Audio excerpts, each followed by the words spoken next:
Hello and welcome to a new episode of Off the Bench with RGT. Another Premier League season has come to an end now, and I will be discussing some of the team's performances over the last 9 months and review the Premier League as a whole. Liverpool are champions, credit where it's due. The way Arne Slot came in with absolutely no signings. Yes, they had Federico Chiesa, but he barely played. So I'd say no signings, and the way he took the squad was pretty commendable. They played some good football. He was slightly more realistic to Jurgen Klopp's, full high press, high throttle type of play. He changed that, and I think apart from a proven number 9 striker, they were pretty much covered in all aspects of their squad. So having said that, I would say that yes, he has done a good job in his first season, but he had a much easier job than what Jurgen Klopp had 6-7 years back, because the squad was pretty much ready to challenge, right? Like I said, barring that number 9 hole, because he barely played Darwin Núñez, they were pretty much world class in all other aspects. And I think one of his biggest achievements this season was he did not have a CDM. He had Endo, but he clearly didn't trust him. So to make Gravenbach play as a holding midfielder and play so well was, I think, a very key factor in them doing well this season. Having said that, I don't think they were properly challenged this year. I think it was pretty much a one-horse race from I think December onwards, if I'm very honest. People will say that Arsenal challenged, but I ask you, did they really? Because I don't think so. Arsenal are that type of a club that are so excited and they think they'll win the title every year, but I don't think they actually end up challenging when it comes to the later half of the league. They kind of fade out every year. We've seen it in previous years with Man City, and we saw it with Liverpool this year as well.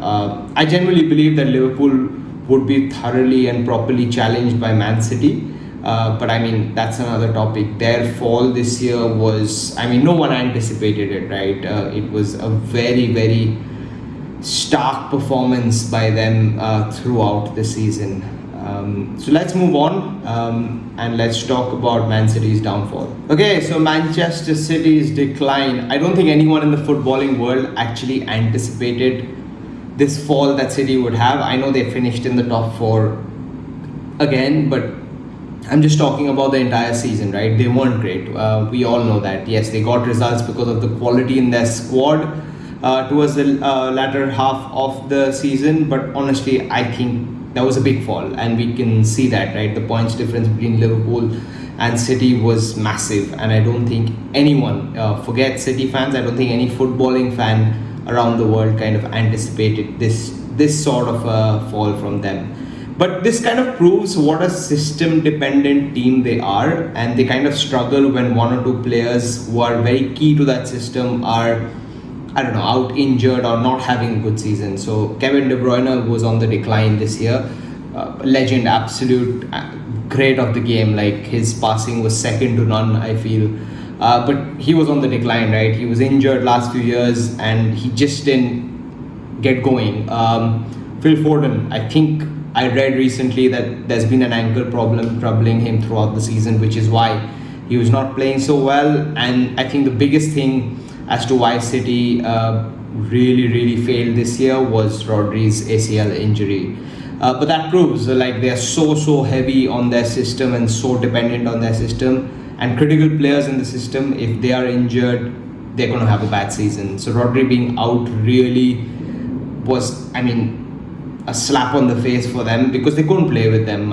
Their greed led to them signing 4-5 players in the January window, spending 200 million in the January window, which is unheard of, right? No other club does that. Only City is capable of doing that. But still, it didn't get them where they wanted to be. A couple of weeks back, there were even doubts about whether they would qualify for the Champions League, and that for the last 10 odd years it's pretty shocking, right? When it comes to Manchester City and the amount of money they spend. But I also put the blame towards Pep slightly this year, because I feel he gets too confused at times and he does very random things. Like, I understood a couple of years back when he stopped playing with with a proper left back as a left back. He wanted a central defender to play as a left back and then invert towards the midfield. That's fine. But sometimes, like, his decisions have been crazy this season. Like, playing the FA Cup final without a central midfielder made zero sense to me, right? He played De Bruyne and Bernardo Silva in the middle of the pitch, and none of them are central midfielders. And when Palace countered, they struggled because none of them have legs. So to not play Nico Gonzalez or even Rico Lewis there or Kovacic was pretty stupid in my opinion. So I don't get that. At times he tries too much and that just backfires. They probably have to go back to the drawing board, sort out their squad, because I feel like they have 30 odd players. Some of them don't even make it to the matchday squad. We saw with Jack Grealish in the last game of the season, not in the squad. I don't understand that purchase because they spent 80 odd million on him a couple of years back. Yes, he won the treble with them, but did he really contribute towards it? I have my doubts. And then last 2 seasons he's barely played. And even Jeremy Doku, right? Great with his feet, great with his trickery, superb pace. But does he have the finished product? I don't think so. But he will never get the abuse as an Anthony got, because obviously he doesn't play for the biggest club in the world. So they have to sort out their recruitment this summer, get a good, concise squad if they want to challenge for the league next year. I think what was most exciting about this season was the qualification for Europe. Going into game week 38, I think there were like 3 points between City at 3rd and Forest at 7th, which is unheard of, right? Normally when you go into game week 38, you kind of have an idea on who's going to qualify for the Champions League and the Europa League. This year it was completely open from 3 to 7 and even 8, honestly. Brighton were at 58 points, I think, if I'm not wrong, going into the last game week with a slight chance of qualification. So it was very, very exciting to see. And I think all of these clubs, when you talk about the likes of Villa, Palace, Fulham, Brighton, Newcastle, go back 5 years, they were nowhere in the discussion when it came to Europe. But for them to, build, have a good manager, invest in their teams properly, and have chances of qualifying for Europe, it's great for the league, honestly. So it was very, very good to see that. Newcastle United, I think the squad kind of realized last year that they weren't really ready for 2 games a week. They weren't ready for UCL. So being out of Europe this year and just concentrating on the leagues and cups was, I think, very, very good for them. Because they didn't really spend much last summer, so they had a very small, concise squad. They didn't have to chop and change much. They didn't really have to rest players because very rarely were they playing twice a week, only when the Carabao and FA Cup games were in. Otherwise, they could focus on that strong core of 15 players that they could kind of rotate with. Playing once a week for most of the season has really, really helped them, in my opinion. And we can see that because now they've qualified for the Champions League. So, I meuld assume that they would go in this summer transfer window and, want to increase their squad depth so that they can kind of take the burden of playing twice a week in the Champions League and the Premier League. I think the main winner out of all these so-called mid-table clubs this year has been Nottingham Forest. Yes, very, very unfortunate that they missed out on the Champions League. I mean, a couple of weeks back, we were all gunning for them to qualify for the Champions League because it would be an incredible story, right? Incredible story for the club, for the Premier League, for all the players involved in the club as well. But very unfortunate they missed out. But honestly, qualifying for the Conference League for a club like Forest is big news, in my opinion. And especially because last year they were in trouble. They were, I think, very close to relegation when they had to sack their previous manager and get in Nuno. And I think Nuno has come in and just changed the club completely. I think he realized that he has the players for a different type of play. He can't be unrealistic, basically. He realized that the likes of Callum Hudson-Odoi, Morgan Gibbs-White, Ola Aina on the wing, Elanga, all of them are suited for counter-attacking play. So he just was so practical in his thinking. He decided that he's going to build a strong core, a strong defensive core. He did that with Murillo and Milenkovic. I think Milenkovic has probably been one of the best centre-backs this year in the Premier League. And he built that core, right? He was pragmatic. He just told the guys to be solid defensively and then played on the counter attack. And we saw that, especially against the bigger teams, because bigger teams like having the ball, like maintaining good amount of possession. But they couldn't break Forest down, and we saw that numerous times, right? They beat the top teams throughout the season. So I think them qualifying for Conference League is big.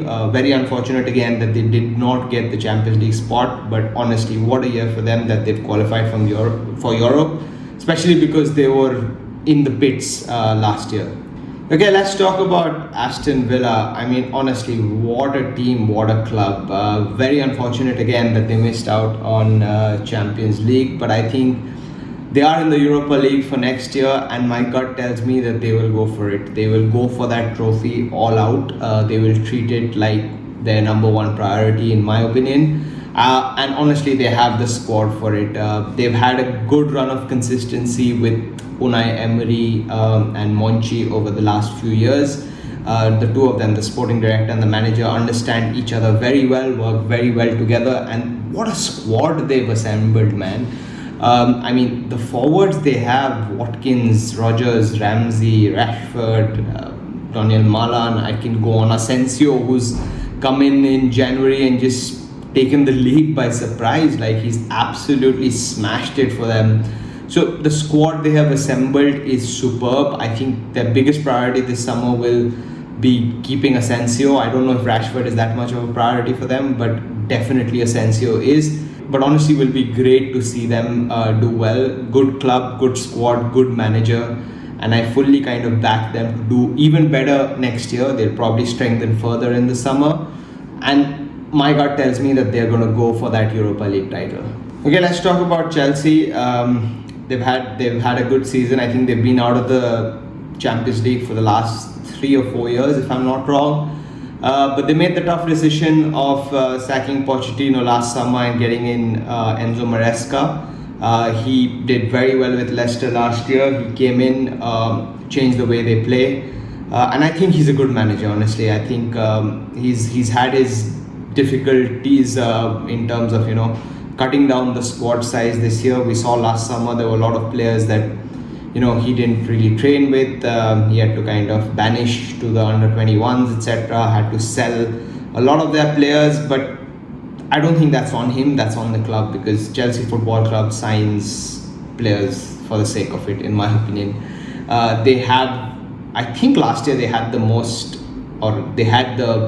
bloated squad last summer, and they had to get rid of some. They had to just banish some because Maresca wanted to work with a core group of 20-23 players, and I think he was pretty honest and blunt about that from day one, and he did that. And his ultimate goal of qualifying for Champions League, I think that was his goal on day one, and he's achieved that. He has to be pretty stern with the board this summer in saying that he does not want 40-50 players. I don't know how they'll manage that, because right now every other player is either on loan or they're still part of the squad but not playing. So they have to figure that out. But I think he's a good manager, and he will probably do well for them. The last team I want to talk about is Crystal Palace. Honestly, what a story. Last year when Roy Hodgson left and Glasner came in, he changed the way they play completely, going 3 at the back, 2 wing backs, and 2 close-in forwards in front of the striker. Honestly, last year we saw signs, but this year they started very slow. And people started questioning him, right? But what a turnaround. I mean, the second half of the season was spectacular. It was very difficult to score against Palace, and they always got that goal, whether on the counter-attack or through their wing-backs, playing some good football. It was great to see. They might have finished 12th in the league, but who cares, because they won the FA Cup, right? And for a club like Palace, they would always choose winning a trophy over their league position, because they haven't won a league, I can't remember since how many years, I think 40-50 years if I'm not wrong. So kudos to Glasner. He's assembled a squad that is suited for his system, which a lot of clubs need to do this summer.